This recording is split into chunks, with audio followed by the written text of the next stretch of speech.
So he writes about how when they first came to the island of Aruba, which is now Aruba, they saw these giant footprints in the sand. And they began to follow the footprints, and it led them to a village of giants. They saw two giant women, appeared to be like a mother and a grandmother, and then two teenage girls. Vespucci speaks of the giants, saying that if they were kneeling, they would still be taller than the men standing. They were kneeling, they would still be taller than the men standing.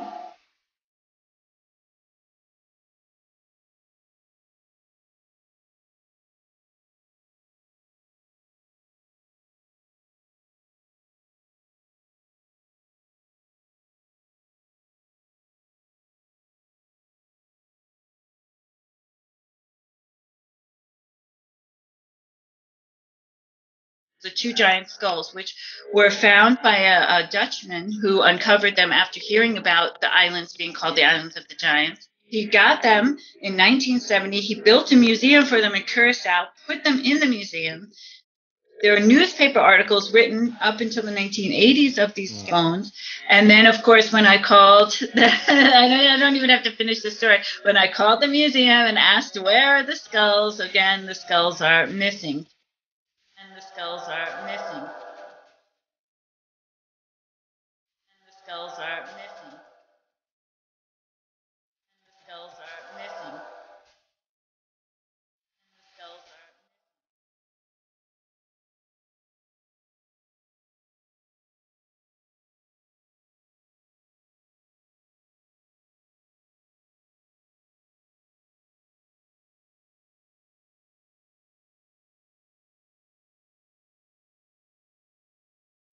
Hey, welcome back to Blurry Creatures. This week we have Heather Arnold, researcher, explorer, museum curator, on the show talking about her findings about giants in the islands near Aruba. If you want to become a member of the show, sponsor the show, help us make more content, go to blurrycreatures.com/members. We got a members chat coming up June 30th, and we get to chat with all the members. We also got exclusive channels. You guys have been awesome. We had a bunch of people sign up this weekend. Thank you so much. This is what we do. As you can hear, we produce these shows a lot, and everyone helping makes it all happen. So, blurrycreatures.com/members. Send us a message. blurrycreaturespodcast@gmail.com. At Blurry Creatures on social media. Subscribe, like, and we're building our YouTube. So go to youtube.com/blurrycreatures. We'll see you out there. Thank you guys so much for supporting this podcast. You're the best.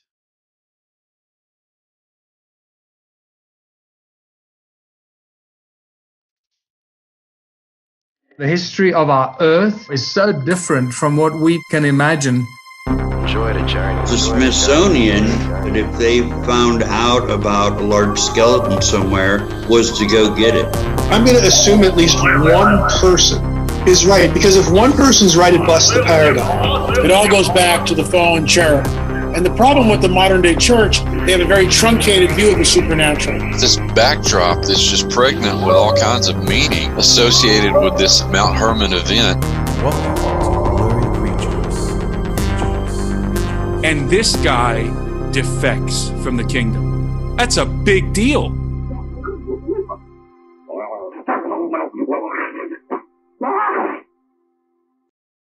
Welcome to our show. We're called Blurry Creatures. I don't know how much you know about what we do, but we talk about all kinds of creatures, and the giants is one of those creatures, and we get into it on our show. Good.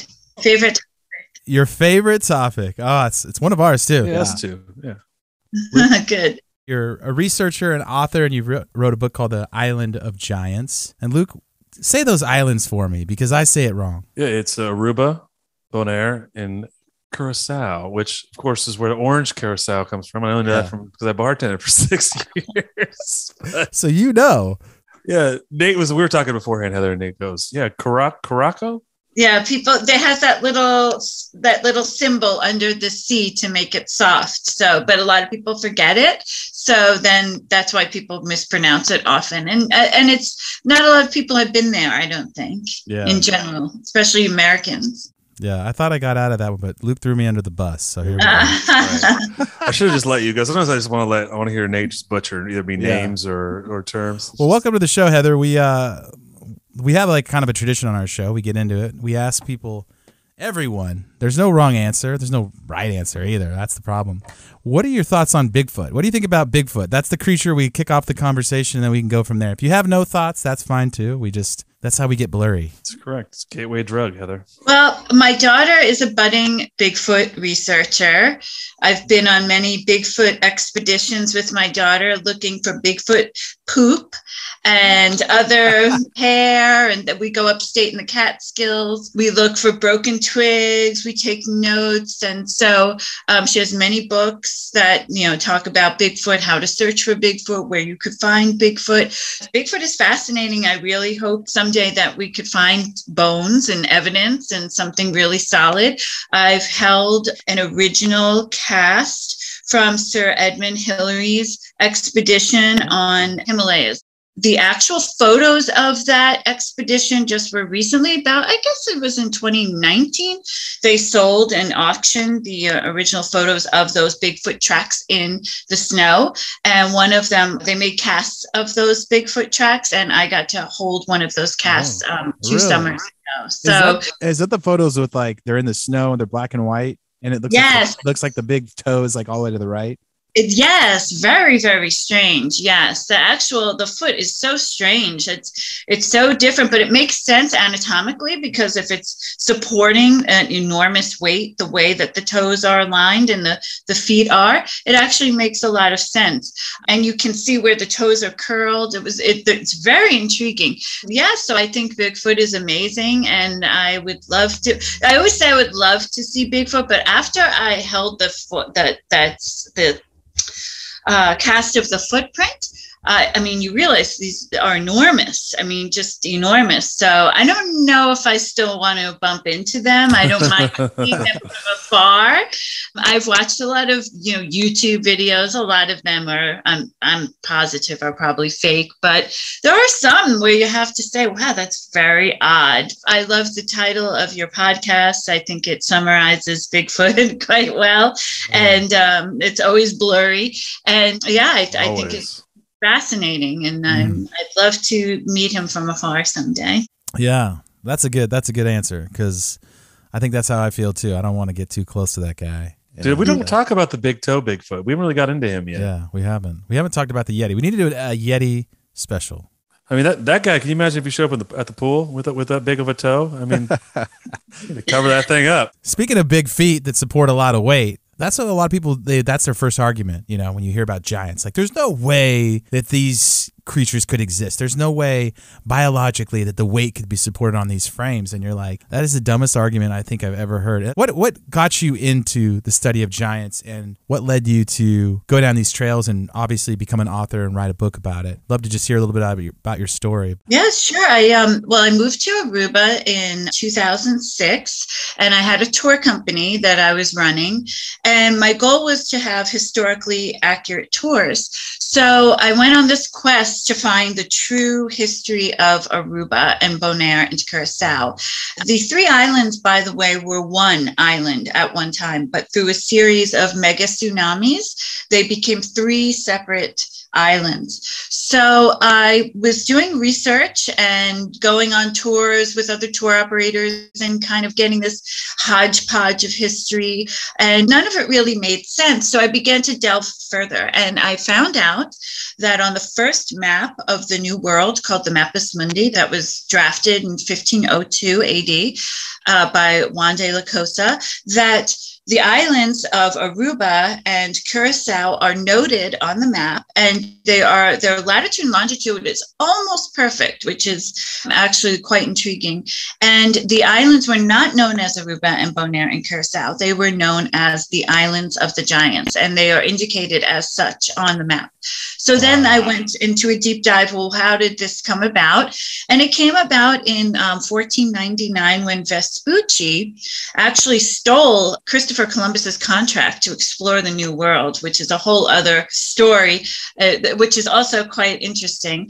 And so, but Christopher Columbus had seen the islands and had heard about the islands from the mainland inhabitants of what is now Venezuela. So from Venezuela, you can see Aruba, and from Aruba, you can see Venezuela. It's only about 16 miles away.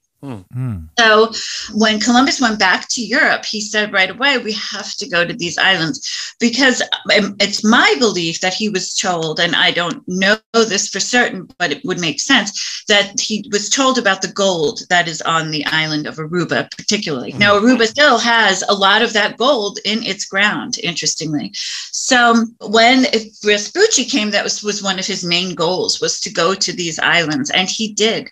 And he writes in his first documented letters, once he returned, about the interaction he had with the giants in Aruba.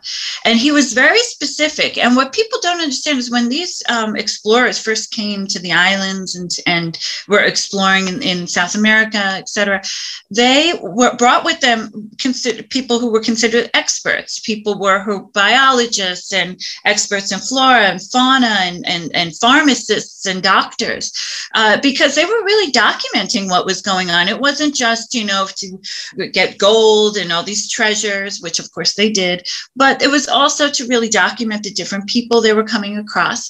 So he writes about how when they first came to the island of Aruba, which is now Aruba, they saw these giant footprints in the sand.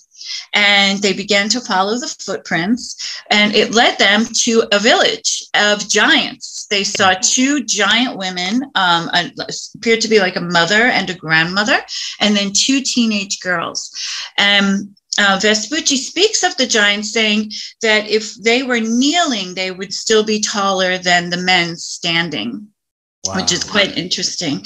And so he goes about talking about the interaction he's having. They're trying to communicate. The women are trying to offer them food and brackish water, which would make sense because Aruba is a desert island. So water isn't very easy to find, particularly non-brackish water. So they were surviving off of brackish water, which is quite interesting. And he goes into this, a series of communication breakdowns that they start to have, which makes the men really be tense. And then they devise a plan that they're going to steal these two teenage girls and bring them back to Europe. So they begin to formulate this plan. They're about to take these girls. And then these men, 36 men with enormous weaponry that they're not even, they've never seen before. They don't know, they know it's a weapon, but they don't know how it would be used. Enormous. They didn't even think they could lift up the weapons that they had. And the 36 men came in, and then there began to be an argument. So the men, Vespucci and his team, decided to abort mission and quickly head back to the boat.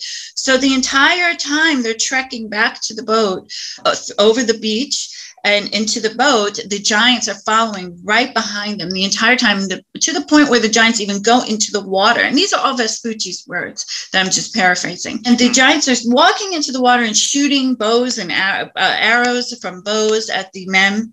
And the men get on the ship, and they were so scared and afraid the giants were going to come to the ship that they had to set off a cannon to scare them, which was successful.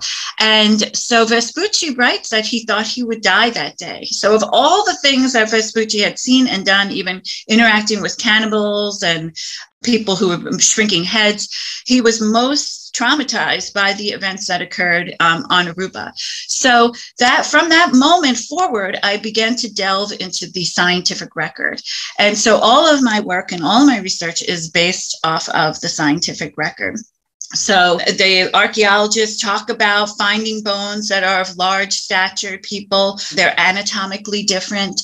They are also have elongated skulls, which is quite interesting.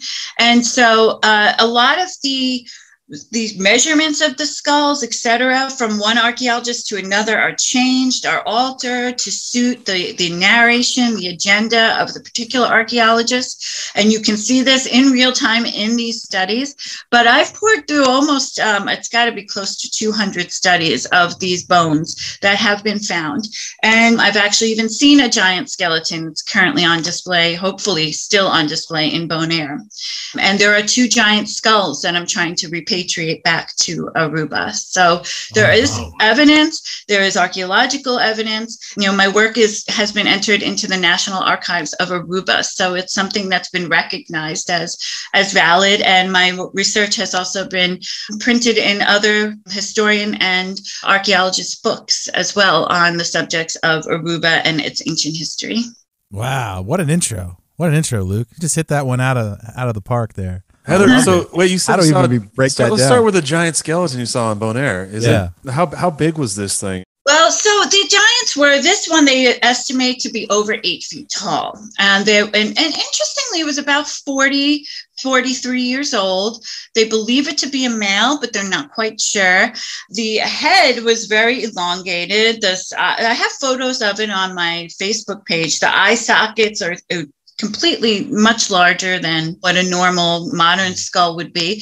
And this skeleton is about almost like 800, a little over 800 years old. Because these giants, although I believe they have gone back at least 7,000 years, I actually think even longer, but scientific evidence shows currently it's at least 7,000 years, that these giants were around for a while and then began to interact with the modern Europeans, modern being, 1500s, and eventually didn't just die out. They actually just mated with average statured humans and then became a blend. Then the giants just disappeared essentially, but live on genetically. And so they were about 8 feet tall, but some archaeologists, because when you try to determine the height of skeletal remains, it's a mathematical equation. They don't actually go and measure. You can't, because the bones shrink. So based off of the size of the bones as they were, the age of the bones, the amount of time it would take to shrink, and how much of shrinkage there would occur of the bones, they determined at least 8 feet tall, but probably taller. So that is just one of the skeletal remains. Now, another bit skeletal remains that this skull, I don't know where this skull is, no one knows. Now, that one was probably much bigger. The skull itself was almost 2 feet long. Wow. So it was a much larger human. We haven't talked about these islands specifically. So you move there, and then you kind of get into the history of the island, and you're like, wait, no one's talking about these giants, and you just get fascinated by it, and you're just documenting more and more and more about the giants. Why do you think people don't recognize this history they were here in America building things, let alone on remote parts of the island? Why do you think people don't want to talk about the giants? In Aruba, the history that the children are taught and the people are taught in Bonaire and Curaçao was that the islands were called the useless islands, that they were basically just there to have the Europeans' livestock graze, and not there was nothing of grandeur of the islands, about the islands, which I knew was inaccurate at its core, because islands with gold are not useless. So I have 2 theories, colonialism, keeping the people down in a way, not letting them know the true rich history of their ancient ancestors. And it could also have been a subterfuge to make people just kind of dismiss the islands, so that they wouldn't realize there was so much gold on the islands, and then their booty would be stolen, or someone else would stake a claim. I think it's one of those two. Now, I work with the archaeologists in the Archaeology Museum who give me studies, who document my work, who fully believe there were giants on the island.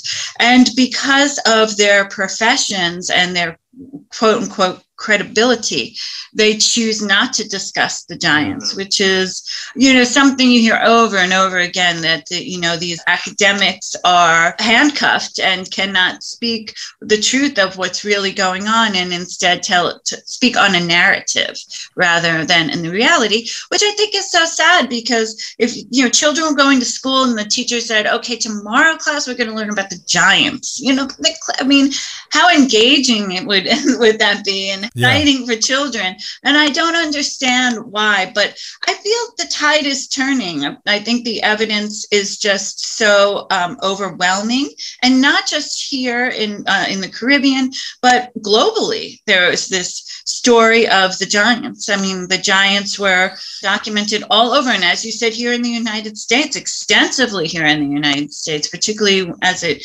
is the case around the mounds, the various mounds here in this country. Ohio Valley, yeah. Heather, I have a question. So we talked to Brian Forrester about Paracas skulls in Peru. Also, Timothy Alberino was there and documented those. And I think it's fascinating that there's this straight line you can draw to elongated skulls in, you know, on these, was a singular island, as you said, but now these three islands. When you do this research, are you able to connect these two? Because I know when they did the DNA testing on the Paracas skulls, they traced them back to the Black Sea, like Ural Mountains area, you know, in, you know, Russia, Europe, whatever the mix of those. You say Eurasia, or it's probably what the right term, but were you able to draw a connection there between these two elongated skull populations or tribes, or however they may be connected?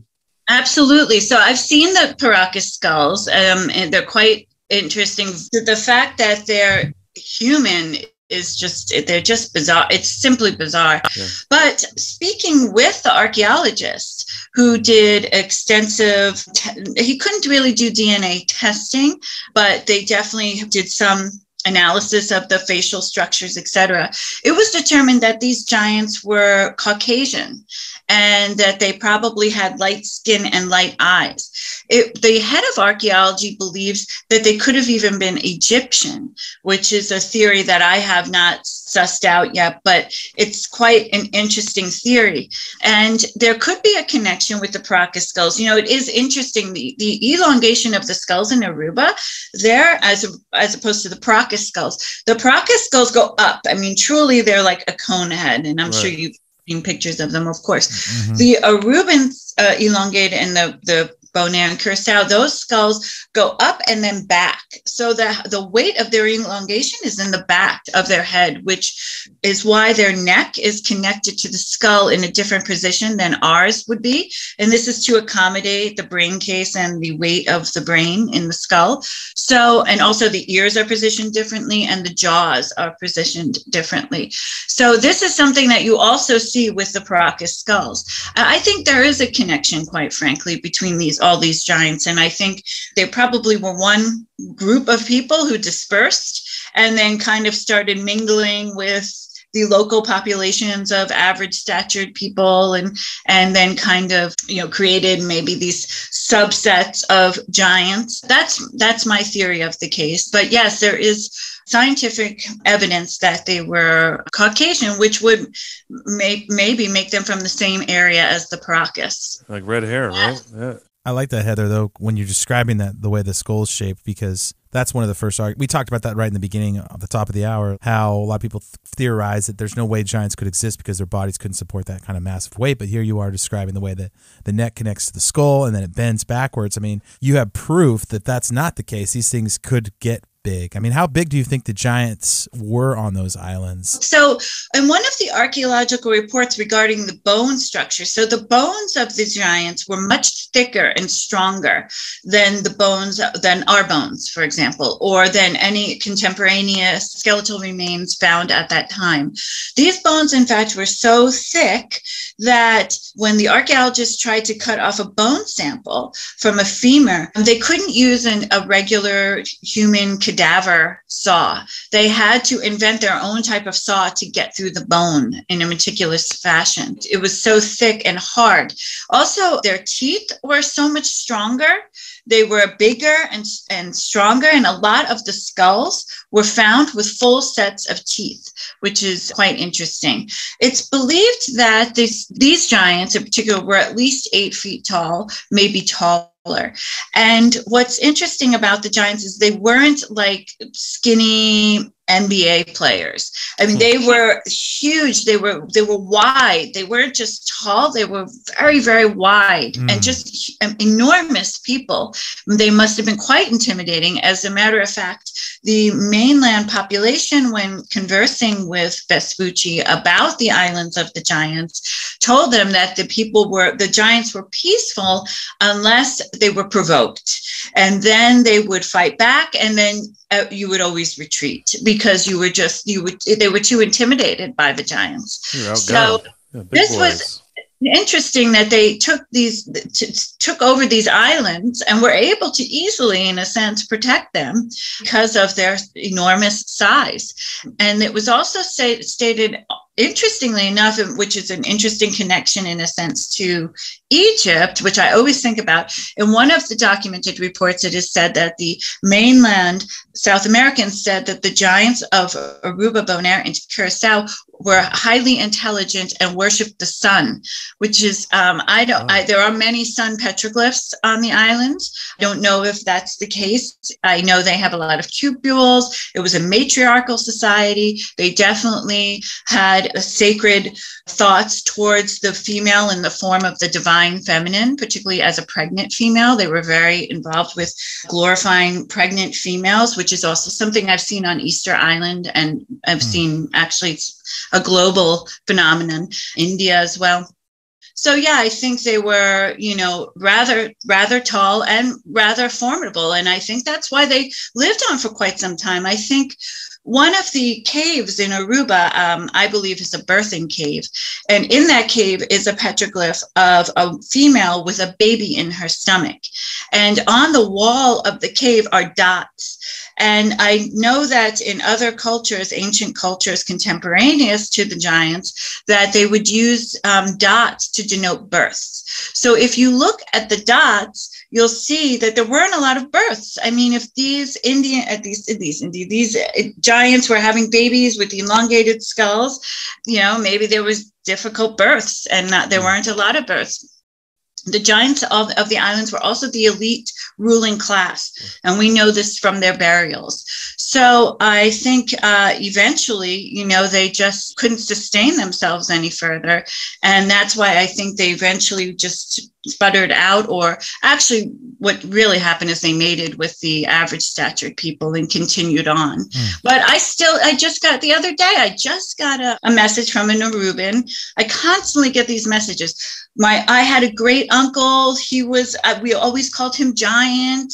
I had an aunt. She was a giant. We always had, so I'm hearing, because I like to incorporate the local stories and the history that the people tell me of their families. And they are always telling me stories of people in their families that they felt were giants. They referred to them as giants. They talked about how big their hands were.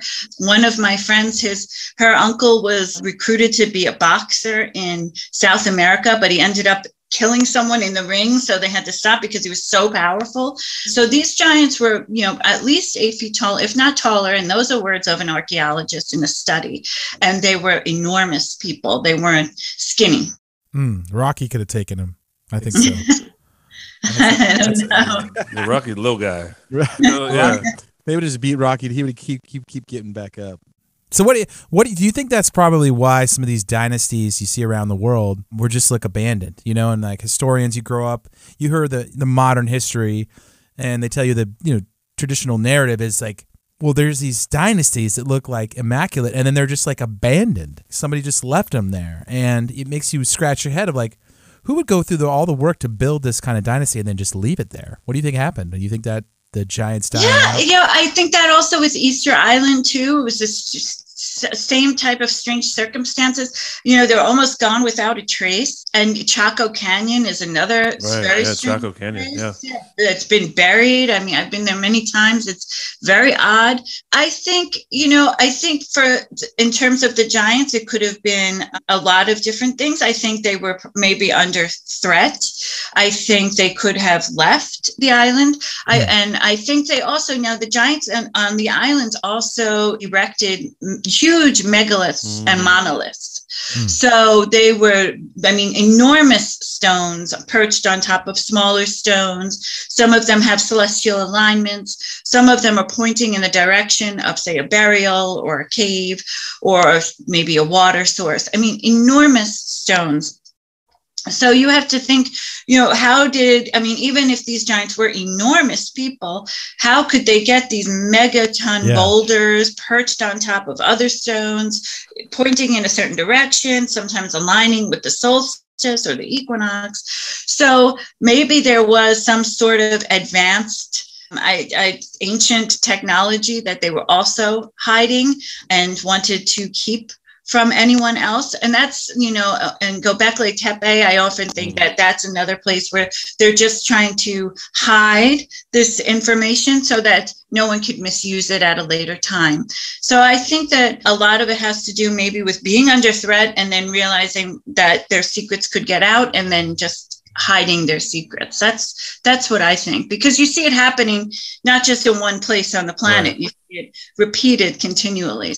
So outside of those things, like when it comes to the megaliths or some of the petroglyphs or the stuff left behind, what do you think what are some of the more compelling? Is it like the stone circle stuff that's most compelling to you to say this was a almost a golden age civilization that was doing the same things we see stone circles and Stonehenge, or you said Göbekli Tepe, or in these places? Because I think it's always fascinating because the megalithic monuments and these huge stones, whether it be Easter Island or in Peru with the mortarless walls, or in Egypt, they all really coincide or cross into the narrative of the giants. And it's like if you find one, you find it's like smoke and fire. You find one, you find the other. So are there some specifics like on either on Bonaire or Curaçao or Aruba where you're like, we're looking at like that's a giant, that's the tribal giant structure or the like, or petroglyph? I think you mentioned the petroglyph in the cave, a birthing cave.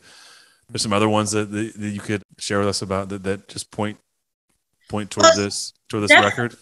So just recently is when I started noticing these balanced stones in Aruba, because they're really hidden in plain sight. So there are two at this place called Io Rock Formation, which is a designated place. It's actually called Io Rock Formation.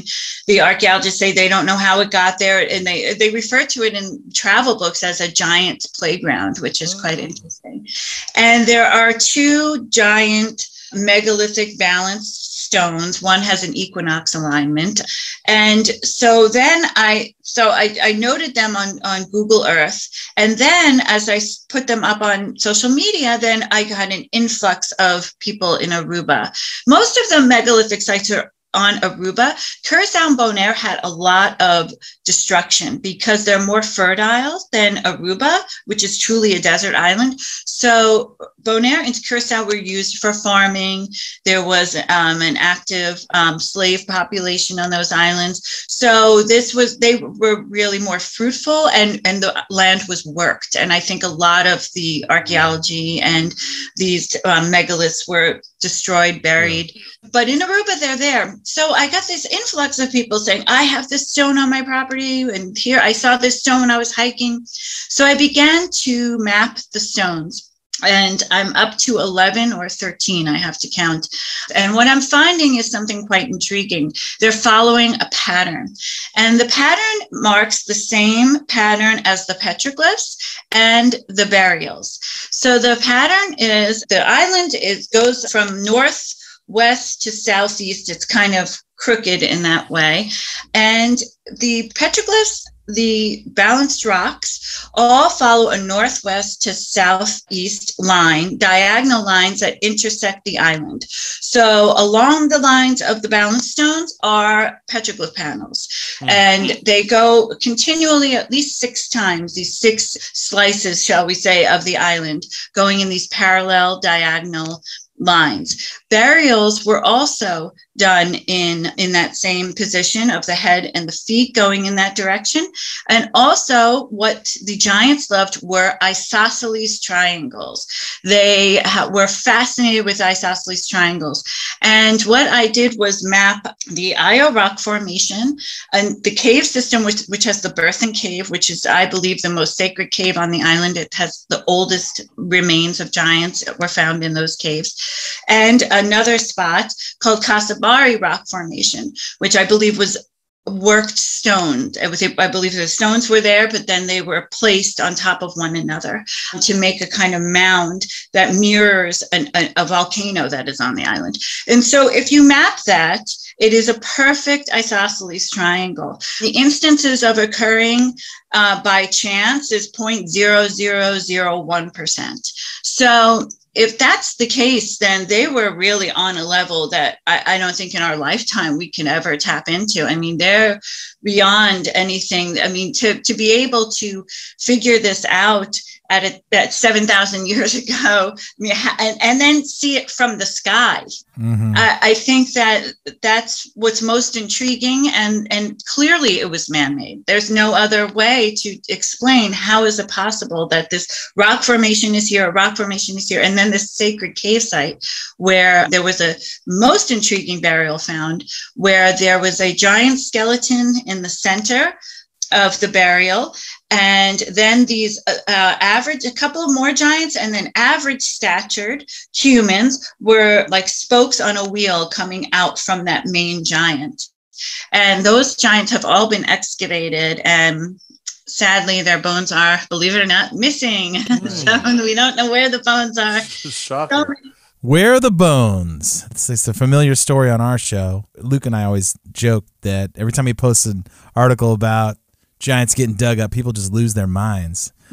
They go crazy. Like, that's a hoax. I can't believe these guys. And I don't understand how people can't just scratch their head and go, okay, some of these have to be real.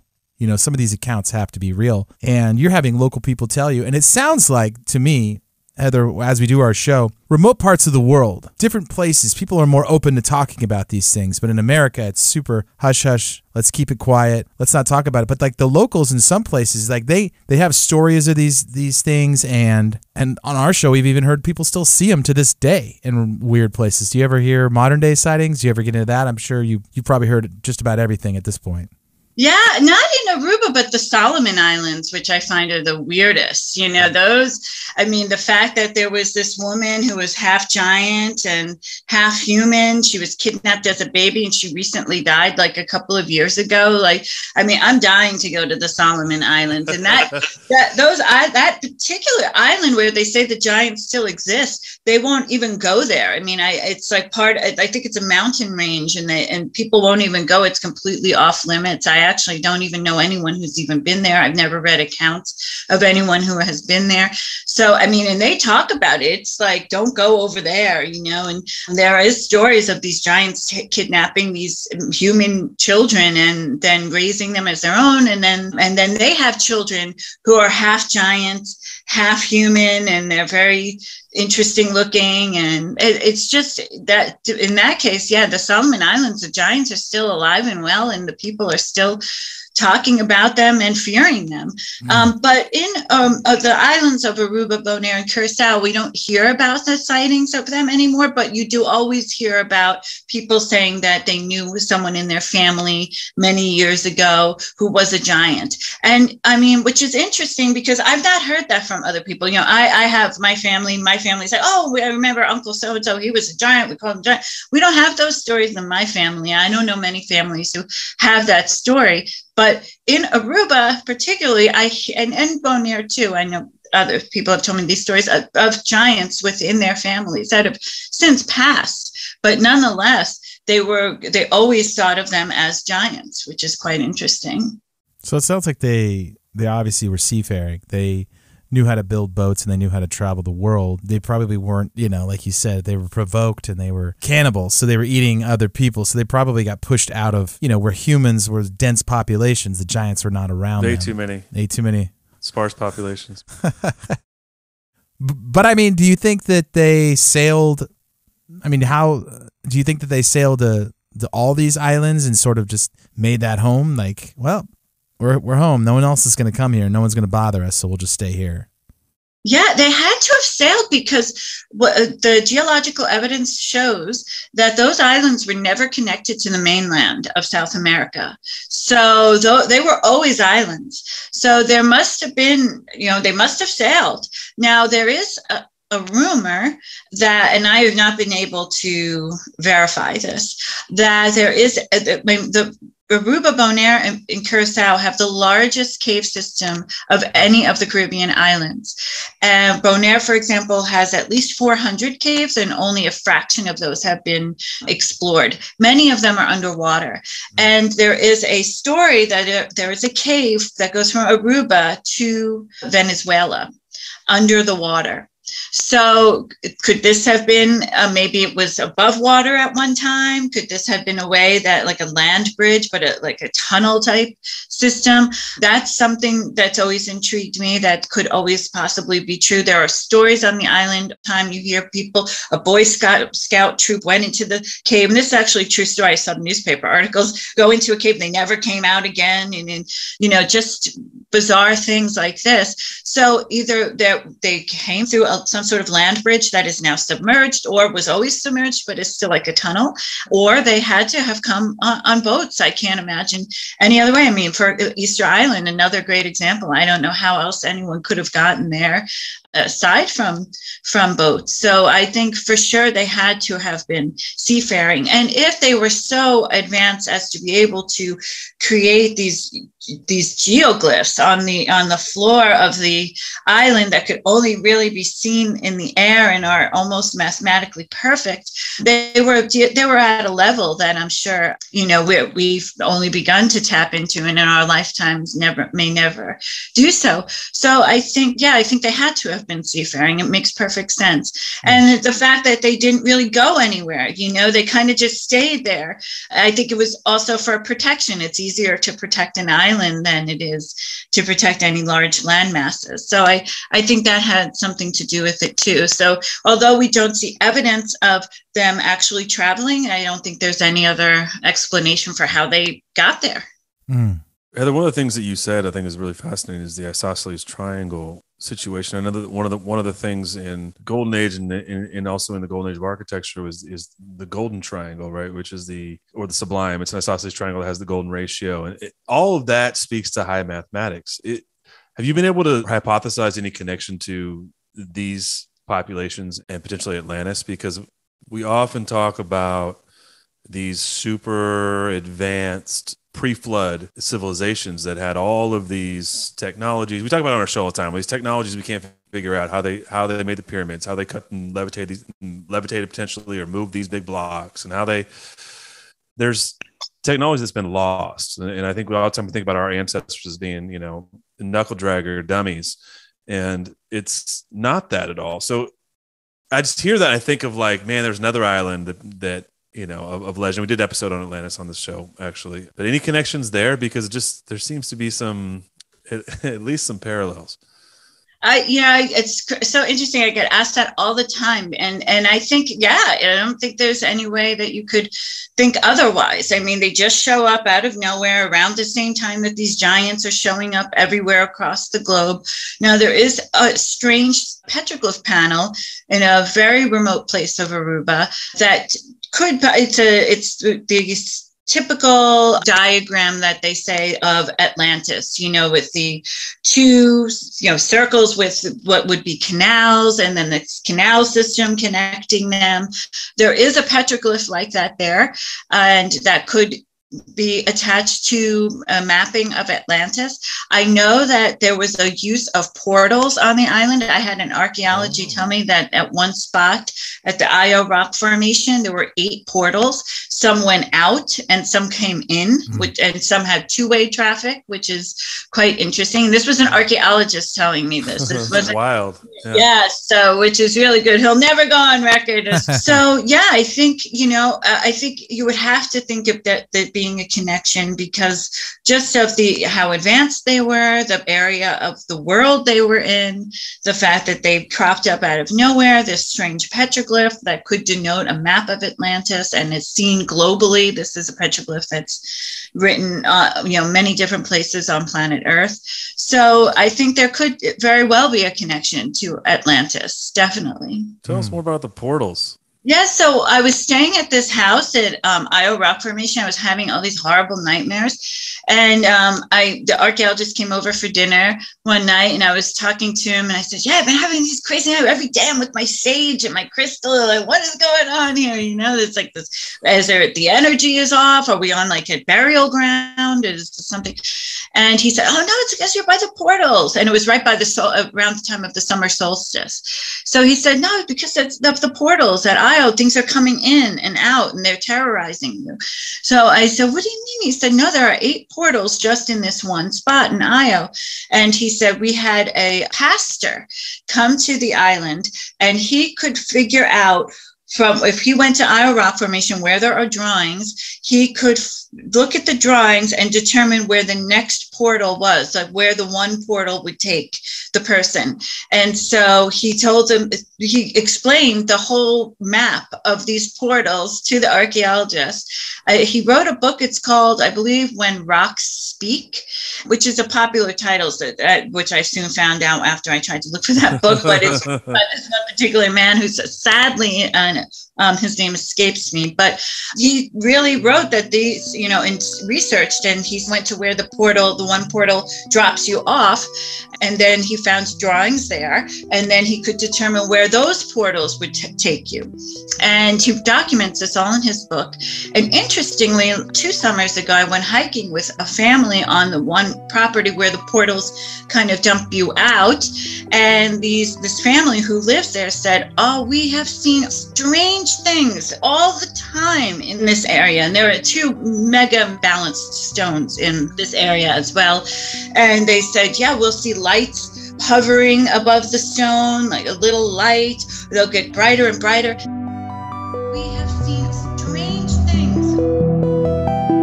We have seen strange things. We have seen strange things.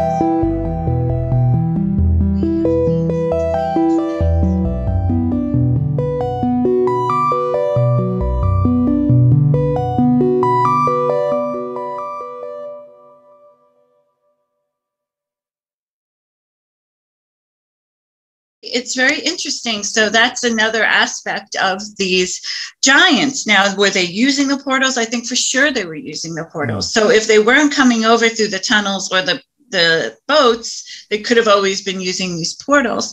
There's an extensive fault lines. There's a fault system under these islands as well.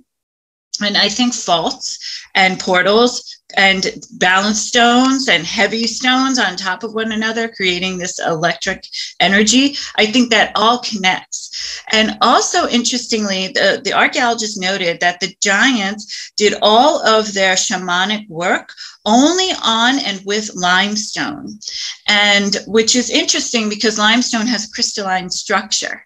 So the crystals could really hold this information, whatever they were doing. And all of their ceremonies occurred on this limestone. And interestingly, now the portals that I speak of, some are in limestone and some are in diorite. So most of the megalithic formations are in diorite, which is one of the hardest stones in the earth and found in ancient Egypt as well. So, yeah, I think that all these connections could make for reasons why there could be portals that were used. Now, I've got a message a couple of months ago from some local researcher in Aruba who said he was going to try to go through a portal at this one particular area. I said, yeah, I don't really think you should do that, but I never heard. Literally, I've never heard from him again. Well, maybe he went. There he goes. Godspeed. Well, you know what? We hear that a lot on our show. We're trying to get Missing 411 Jeff Politis on the show. He talks a lot about that stuff. Yes, he's very interesting. There's a lot of people that go missing. The boulders with the boulder fields to these missing cases, which is quite interesting. So yeah, I think I think that is such an interesting connection that he came from a different angle and determined, I believe he was a former police officer has law enforcement background. So, if he came from it from that angle and then me coming from it with a different angle, it's just intriguing that, again, it's these stones have something to do with these power grid in a sense. What do you think about, the people have sent us a lot of photos over the years, and someone said there was like this chain of pyramids near Cuba. And this is near the Bermuda Triangle. And do you think if these boats are sailing over the top of these pyramids or something under the ground, they could be going through some of these portals? Absolutely. Yes. And I think they also, if you're using equipment or something like this, it could, malfunction equipment. I know right an hour from my home here in New York, we have megalithic stone chambers. They're at least 2,000 years old, if not older. Some say they were done by the native population. Maybe they were, maybe some of them were. But although when the Europeans came here, the Dutch in particular, and they spoke to the native populations here, they said, no, these were here before us. And I've gone there to take photos and document with fully charged camcorders, cameras, cell phones, everything. And I'll walk right by them and everything drains. Like literally all of my equipment just drains. And then once I leave the area, then everything's right back up again. So there's definitely some sort of energy force, I think, that's dealing with these stones. And particularly if you're coordinating it with a fault line, I think that makes it even more powerful, because fault lines are very intriguing. And I have a friend out in Phoenix, Arizona. He's tracked all these petroglyphs and correlated them to fault lines. And then there have been these strange sightings of lights and such coming out of these fault lines before and after the equinox, before and after solstices, etc. So I think that there is definitely some sort of connection that could cause interference in some way, or magnify the energy of the place, particularly during certain celestial events, such as supermoons, equinoxes, and the solstices, the midpoints. And I think that coordination with the sun also could trigger some of these. Man. Because remember when the archaeologist told me about the portals at the one site, and it was right around the equinox. And that's why he said, oh, they're probably opening now, right? Because it's usually the days before and the days after of the equinox or the solstice, not necessarily on that day itself. What is the oral tradition on sort of the ritualistic practices of the giant tribes, and maybe their sort of religious, or was it the occult? Were there ancestor worship? Because you talk about the shamanic rituals. I started thinking about some of the places I've been, like maybe think of Sedona, honestly, where there's all this quartz and quartzite, and they talk about how UFOs power up on the quartz. And and it can get out there, and our show goes there. So I'm not saying that isn't what happens, but I'm curious, because you said you went to this place and then you started having these crazy, nightmares. I'm just curious, like what kind of stuff they were, sort of practices they did. I know in the beginning you talked a bit about how the divine female, but were they doing human sacrifices? Was this was it an ancestor worship? Were they, what was sort of, or do you know what sort of rituals and stuff do you think these tribes of giants were practicing? Yeah, great question. Well, from the burials, we can tell that it was matriarchal, because the most prominent and decorated graves with the most intricate grave sites, as well as the most abundant grave gifts, occur with single females. So, for example, in this one grave site called Malmuk, there are at least 75 burials that have been excavated, but there are most likely still more in the ground. All of them were actually, they were buried in the form of isosceles triangles with the giants on either ends of with the angles, and along the lines were average statured humans. And this occurs about 7 times within the graveyard. And then in the center of the graveyard is a female. And this one single female, she also happens to be the oldest in the entire cemetery, in her late 40s. And she had a hunchback, which is quite interesting. So I think that, definitely there was this belief that the female was divine, that the females were the shaman, and definitely maybe running the show.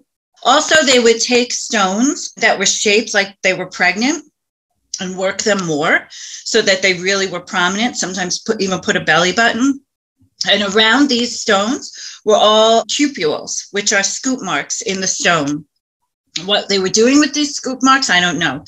Gathering water, creating something with, sometimes they would put certain things in these stones, and when the moon was at a certain level, it would activate the stones or the water within the cupules. So we have very little evidence of what they were doing. They were definitely also doing secondary burials, in that after the person, particularly the giants, had died, they were burying the giants, then digging their bones back up and using locally sourced manganese to paint the elongated portions of their skulls red. And this was repeated over and over again.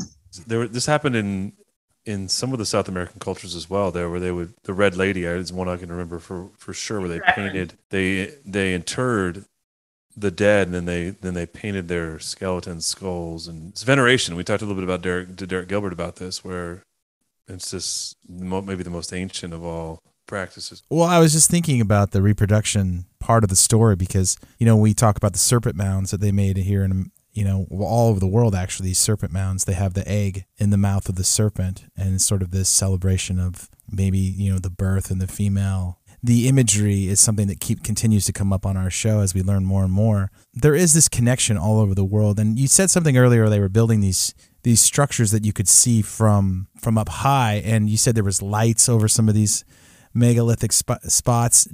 Are there any UFO activity or anything like that associated with the giants? Because obviously, we see them making these structures on the side of mountains in Peru, in the UK, and you're saying here in the Caribbean.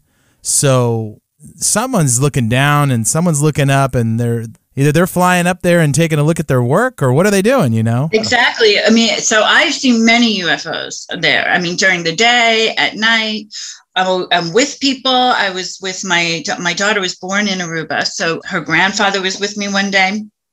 I said, "What the heck is that?" Said, "Oh, his face," and he has brown skin. His face turned white. He said, "I don't know what that is. It's so crazy. The UFOs I've seen on that island are just bizarre. A bunch of people see it. It's not just one person. It's like some people take photos of them. So yeah, there is a lot of documentation locally of people seeing these UFOs. And also, just to touch on again with you bringing up about the egg. So there is a stone, and it's a huge monolith of limestone. And in the center of it is a hole. It's fairly large. And so it's called the Mother Stone because it's believed it's where the giants were birthed. So from this hole that they call it the navel of the earth. So to the ancient giants, this was the navel. And from that navel was an umbilical cord that connects to the mother being in the center of the earth. And so that through this umbilical cord is where the giants were said to have been birthed, which is quite intriguing. And to this day, you will see people climb up to this little navel. It's not little. It's enough that an adult human could go in it in the fetal position. You can only be in the fetal position. And if you have any problems or any worries or any illness, it's said if you go into this navel, you'll be cured. It's also interesting to note that animals go there to die, and it's believed. And when we were there, we found all these bones scattered throughout of various animals, some of which we didn't even know what the animals were. And it's believed that they do that so they get back to their source quicker, which is quite interesting. So I actually and I've been to Easter Island, so I've seen the navel of the Earth there, and the sphere, which is a stone sphere, which is just so bizarre. And if you draw a line from Bonaire to Easter Island, I mean, there's a straight line that goes directly to both of those navels. I don't know if there's a connection, but it is quite interesting to have these two places saying and calling them the navels of the world. And it makes you wonder, what does it all mean? I believe there are other navels of the world, but I've only seen those two. I was looking at Google Maps of Easter Island yesterday, actually, and it looks like there's these many. They almost look like volcanoes or mounds on the island themselves from the air. Are they replicating? Are those actual volcanoes, or are they? Because they don't look big enough to be a volcano. They're scattered all around the island. And then I also noticed on Google Maps, if you follow, it looks like there's a trail all the way up to Peru, right into Cusco. And it looks like there was like an ancient roadway that just goes from Easter Island all the way up to Peru. And then we talk about the megaliths in Peru that are some of the best in the world. It seems like there was these ancient highways. Maybe there was just less water and they were going to and from. But what are those mounds on Easter Island? What do you think those are? Yeah, it's so funny you mention that. I have photos of them on my Facebook page. They're very weird. They're found on the north coast, which is only accessible via horse or by foot. So it's a long hike. We did the hike. It was like almost 20 miles. There's no shade. It's a rough hike. But you start coming across these things. They're so strange. And that's what they are. They're almost built like little mini volcanoes. You're absolutely correct. And they have a little tiny, tiny opening at the base. It's so hard to get in. I don't even know how you would get in them. I tried to get in, but it's so skinny and then it turns. It's really hard. And then I was freaking out. Like, what if I get stuck in here? I'm on Easter Island. I'm on this hike. I got my friends here. So they're very weird. Now, the theory is that they were used to map or mark Pleiades. The Europeans, when they came, they said, they were to see the turtles out in the water. Some of these are so far inland, I don't know how you could see a turtle from there. And they're not that tall. I mean, they're tall, but they're not that tall. Yeah. I don't know. If you see them, the energy is off. We actually ate lunch next to one of them, and next to it is one of the largest moai on the island that fell. It never made it to its ahu. And we ate lunch there, and the energy is strange. It's almost like the surrounding area is just like changed. The colors are different. It's very odd. I've had this happen also at the megalithic chambers here in New York. When you take photos, they look different than your other photos of the same area. So it's still, the jury is out what they are, but there's no mortar. There's all these rocks, almost the same size, going up, totally, symmetrical and very strange, with this little door that seems useless. Yeah, and then a little opening at the top. They're very, very strange. To be a lookout tower just doesn't make sense to me. But they could be, and it could be a map of some sort, but some of them were destroyed. Some of them, the stones were repurposed by the local population. So sadly, they're not all there, but to map them would be amazing. But that's a great observation. It's very strange. Yeah. I was trying to figure it out. I was trying to see if there was, Google always blurs out a lot of stuff. It's so annoying. Speaking of blurry creatures, they're. A cloud cover. I hate the cloud cover. How could you get cloud cover? Right. It makes me crazy. Like, what is under here?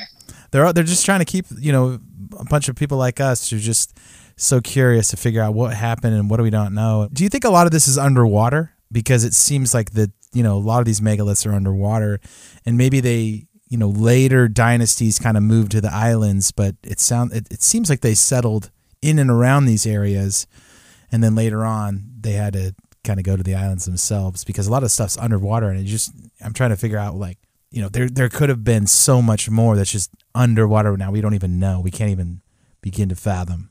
I agree. Well, I follow these lionfish hunters on YouTube. So the lionfish is an invasive species, and it's really destroying the rest of the indigenous species of fish, and consequently then the coral reefs. So these lionfish hunters go down, they spear them by hand, and now there's this thriving market of lionfish jewelry, lionfish sandwiches, and I haven't tried it yet. Everyone says it's good, but I don't know. I don't like lionfish. I think they're just very strange looking, and I'm not going to jump into that yet. But on the videos where they were filming and hunting these lionfish, there were all these megalithic remains similar to the ones that are on the land of Aruba. And you could see balance stones were there. You could see these that could have been structures at one time that were now toppled. And because of the seismic activity on the islands and the fact that those islands were all three were one at one point, and these mega tsunamis not only caused these three islands to occur, but also could have come so far inland that they were toppling some of these stones. And then I think the sea level rose and covered a lot of these megalithic remains. There was a skeleton found a couple of years back. It was thought to be modern, but it was actually an elongated skull. So it was of one of the giants. I think that's still in its same position. Hopefully, I hope no one took it, but it was all over the news. So probably gone. It's probably gone, right? Exactly. Never to be seen again. So, yes, I think that's a great point. Even on Easter Island, where the basalt moai were made, that basalt where they made, they retrieved the basalt to make those moai, which are thought to be the oldest moai on the island. One of them is actually in the Museum of Natural History. Another one is at the British Museum. They were taken. That basalt where they were pulling from, I saw it on my hike, and it's totally underwater now. So at that time, they would have been having access to it, but at this time, there was no way they would have been probably known there was basalt there. So yeah, I think a lot of the stories of these places is underwater. And I think that, the amount of effort it would require to examine this is so great. And particularly in Aruba, the water it's a very rough area. These divers are so brave to go because it's a very dangerous area. But if we could do something to see, I spoke to the archaeologist there, and he said, they basically are trying to get money together to just do like children's programs. It would be such an immense undertaking. But I hope someday that does get explored, because that is something that I have brought up several times, that the rest of the story is probably underwater. And do you think all these islands were inhabited by giants in that area at some point? No, I don't. There's no other evidence of giants in any of the Caribbean islands except Cuba. So there appears to have been two breakaway civilizations from this main civilization in Aruba, Bonaire, and Curaçao. And one of them is in Cuba, and the other one is in a remote part of Colombia. And so they found that the burials were the same, how they would color the skulls, how they set them up in isosceles triangles, and then anatomically the skeletons were quite identical, even going down to the skull elongation. And it was determined that, and there are a couple of archaeological papers written about this connection between these caves in Cuba where these remains were found, these burials, and this remote part of Colombia. And these three islands have all been connected through this civilization. So perhaps this breakaway groups went to explore, and that's what happened. And that's why I think the Atlantis connection could be something to think about, because Cuba is thought to be a part, that on the ground, under the water around there is thought to be remains of Atlantis. And if this group was, connected to Cuba in some way, that is something more to explore. I want to say we did an episode, Luke. I'm trying to remember. There was some connection between Atlantis and the Mayan, the giants that interbred with them, they went from Atlantis to South America, right? Right. Yeah, we talked about. I'm trying to remember what the context of that was, but yeah. Yeah, but I mean, we've heard stories of. I think we did a couple of videos about in Florida, in South Florida, there were giants there, and they were shooting at some of the early explorers, and we documented some cases. And one of them was like the thing that stuck out was he said they were shooting arrows that were going through 6-inch oak trees, that they were so powerful. I mean, if you think about it, that's the size of a leg, a thigh, and these arrows are just going right through it. So some of these guys didn't even get off the boat; they were just getting shot at. So, and there are mountains in Florida. You know, there are mountains as well. So I think there's one or two still intact. I think Turtle Mound is one. Yeah.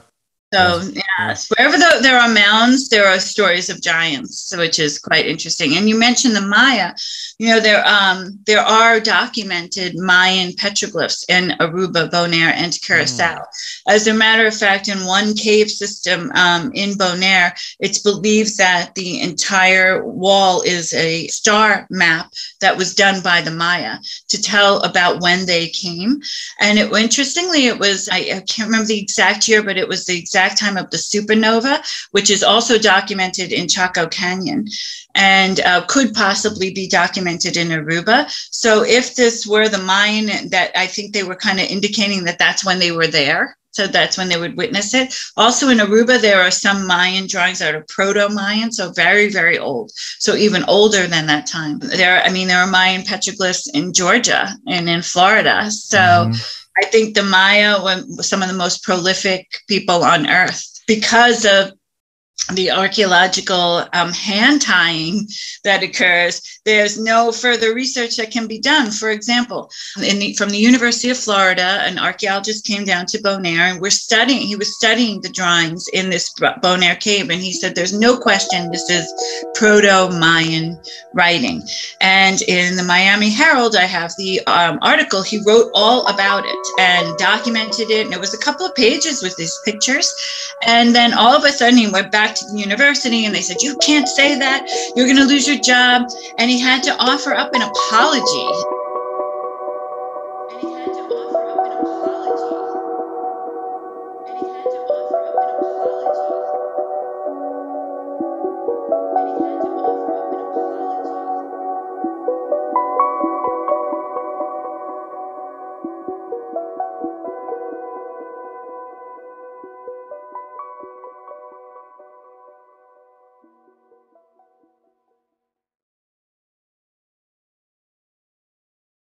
It's just so bizarre, and it's so sad that these experts, quote unquote, are always, have their hands tied and really tied to a narrative that they can't really release from because of their circles that they're in. It's strange, but because it really stunts the knowledge of all humans on Earth when you have these experts who can't really talk about what is out there for fear of retribution in some way, mostly to their credibility. Yes. I love it. Yeah. That's what they say. They say that 97% of scientists believe the findings of their donors, and the other 3% are censored. That's a good point. Yeah, that is a good point. Seems to be pretty accurate. The only other island I'm thinking about, Heather, is, we've talked a little bit about Catalina Island, and there's supposedly some buried megaliths off the coast of California. And that's where I went to college, so I was in that area a lot. And I actually went to Catalina Island on my senior trip and rode the bikes around that place. But what about Magical, Nate. Oh yeah, that was when I didn't realize I was on giant land. But supposedly there's some, we brought on, who was it? Skyships Over Cashiers. Mary Joyce. Yep. She was trying to prove that there were megaliths underwater off the coast of California, and big ones. It looked like, they look massive, and some really big structures. And then obviously there was a giant museum on the island until like the 60s, I want to say, Catalina, somewhere in there, and then they just disappear. All they do is make salad dressing now. Yeah, well, I think that archaeologist that discovered a lot of those giant skeletal remains, he was selling them And he had in this museum, he was actually selling all these skeletal remains. I mean, completely unscrupulous, and a lot of those things have gone into these private collections and never to be seen again. It's such a shame. But yeah, I've been to Catalina, but it was before I ever was delving into this research about any of this, and I'd love to go back. But I don't think there's much more remaining. I know Jim Vieira, who also studies the giants, he's been there, and he really couldn't find anything either. But that civilization of giants in Catalina and Lovelock Cave in Nevada seem to be the most famous ones that people hear about the most, and then followed, I think, by the mounds.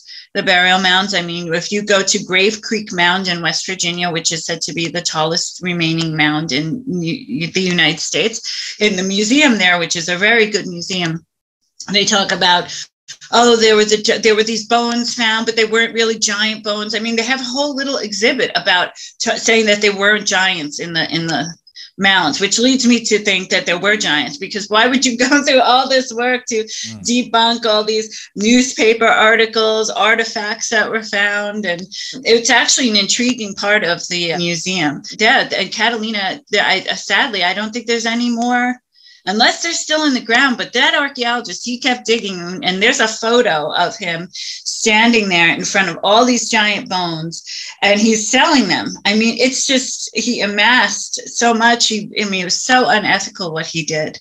And so I don't think we'll ever find them, or unless someone comes forward. But you have to also hope that they preserve the bones well. I want to say someone that listens to our show emailed us that their grandma went to the museum. And would tell him stories about that, but she passed away. Otherwise, I would have been like, we got to have her on the show. We got to talk about it. Yeah, we got to get grandma on the show. But she went to the museum and saw all the giant bones on display and stuff, and told him about it. And I thought that was really cool. It was really interesting. So yeah, I mean, on the recap of this episode, it sounds like they're in the Caribbean, they're in Cuba, they're in Peru, they're in Georgia, they're in Florida, they're building mounds all over America, they're in Nevada and Lovelock Caves, they're in Costa California, the Catalina Islands. There must have been just so many different, like, I guess, breeds of giants. I don't know what you would say. Tribes.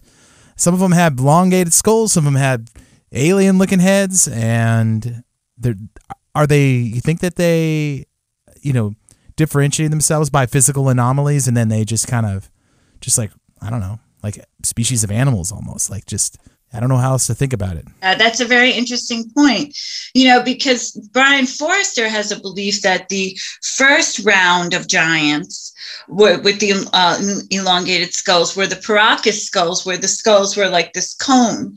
And then after this next generation that came about were the giants that I speak about in the Caribbean, that have the skull elongation that goes up and then back.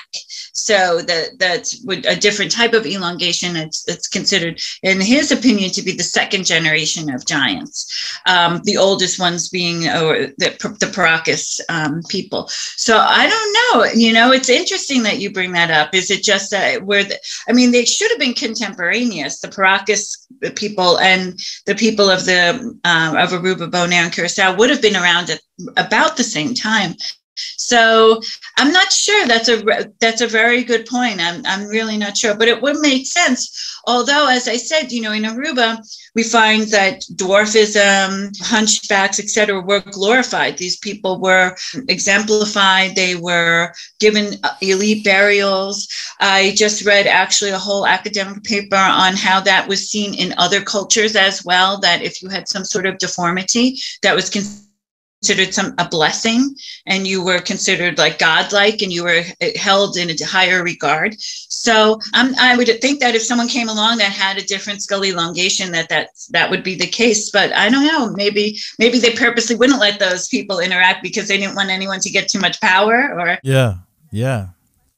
Well, the obsession with bloodlines too. We hear about that just with royals. I mean, they're obsessed with their bloodlines. So if they had some sort of physical anomaly that was superior to somebody else, you'd think they would want to keep that. And, you know, we talk a lot about how many tribes of giants there were in the Bible, for example. There was over 25 some odd tribes. I mean, what separates them? What's the difference between the Canaanites, the Amorites, the Zamzuman? What is the difference? I mean, if they're giants, maybe some of them look more human. Or maybe some like the beach and some like the Ohio Valley. I mean, right? And then all the ones with the problems went to the island of misfit toys, right? I think I don't know. Maybe someone made a really good Reuben sandwich, I would say. Yeah, the ones in Cuba, they were making sandwiches and little coffees. Cuban coffee. Well, Heather, thank you, Heather. We don't know. I mean, we're always trying to find more clues. And that was kind of one of my last questions for you. Like, obviously in the field of giantology, I guess we could say, what are some of the things that you've discovered that you feel like is left out of the narrative? What are some of the things that you're like, that you feel like you see that other people don't see, or you've discovered that other people just haven't put their mind around? Because we're always trying to find more clues about the blurry creatures of ancient history. Yeah, well, for sure, the isosceles triangle connection is very interesting. I think there might be a connection to one of the original 11 named constellations that actually the Phoenicians named 11 constellations. One of them is called Triangularum. That is an isosceles triangle that hugs the northern hemisphere and southern hemisphere around the equator around this time of year. So if you're at the equator, which Aruba is, you can see Triangularum for about an hour or so right above the horizon at about 9 p.m. and then it's gone. So I often think, is there a connection between Triangularum? Are they trying to say, because there are galaxies there, maybe they're from there? There's maybe always that connection, because I think the isosceles triangle is very interesting, and equilateral triangles, isosceles triangles are very common theme across the globe in these ancient cultures. So that's something I discovered on my own, as well as these balance stones following these very deliberate lines intersecting the island. And also the fact that it was matriarchal. And this is something we do see in ancient cultures, particularly around this time. And so, yeah, those are the biggest takeaways. I'm going to Aruba in a couple of days, and I'll be moving there permanently in November, because I'm going to help this foundation set up a new museum. And in the museum, there's going to be an ancient history section, and I'm going to help set up that part. And we are going to be including the giants into the story. So I'm very excited to do that. And that'll be a major contribution, I think, of my work to the island. Aruba has given me so much. It's given me my daughter. So I really want to give back to those islands. And my research is one thing, but I really want, everyone to see it. And I want to be able to share it on that type of a level. So I was quite honored to be invited to help assist in that. So that'll be my big project moving forward. And I will begin working more when I get to Aruba to repatriate the skulls, the 2 giant skulls, which were found. They were found by a Dutchman who uncovered them after hearing about the islands being called the Islands of the Giants. He got them in 1970. He built a museum for them in Curaçao, put them in the museum.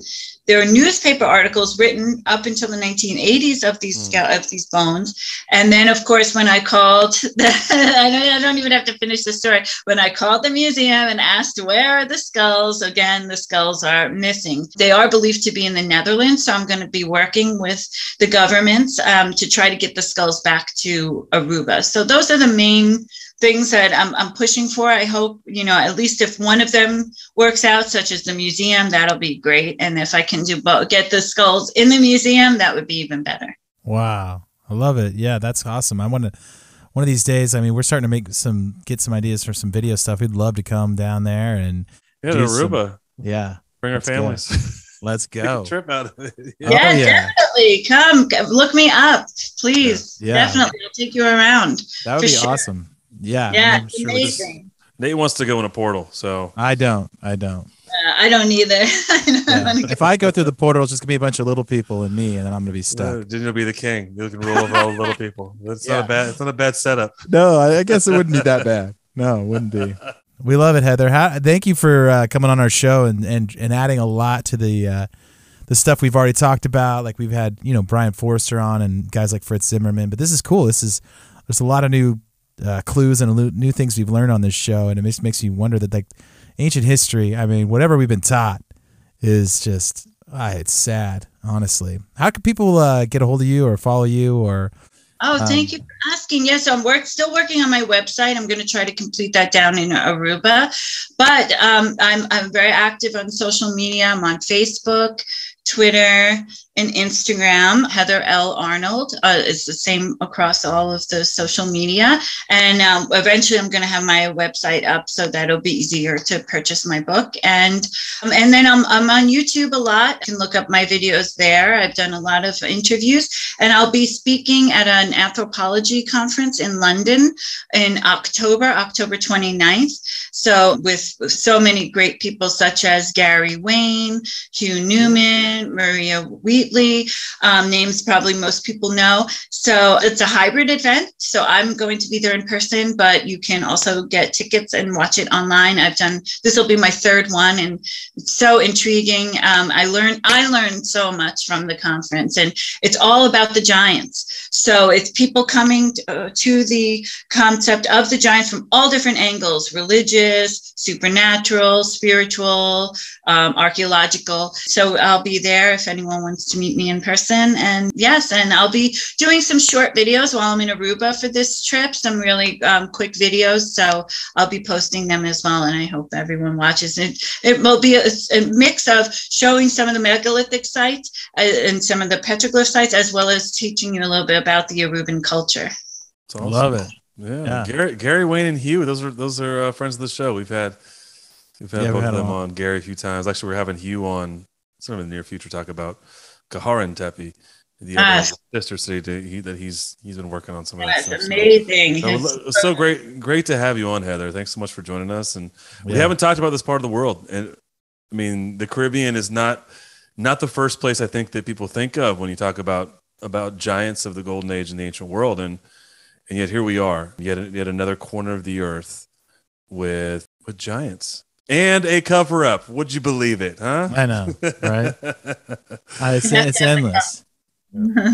Yeah, we've heard it over and over again, and people think, no, they don't do it. I mean, if it's in the Smithsonian and the Lovelock Cave Museum, now we got the... that story is crazy. What they did to that woman threatening her funding if she put out the skulls at the Lovelock Museum, that's a crazy story. And that's recent. That's very recent. I know. They were on display not too long ago. Sad.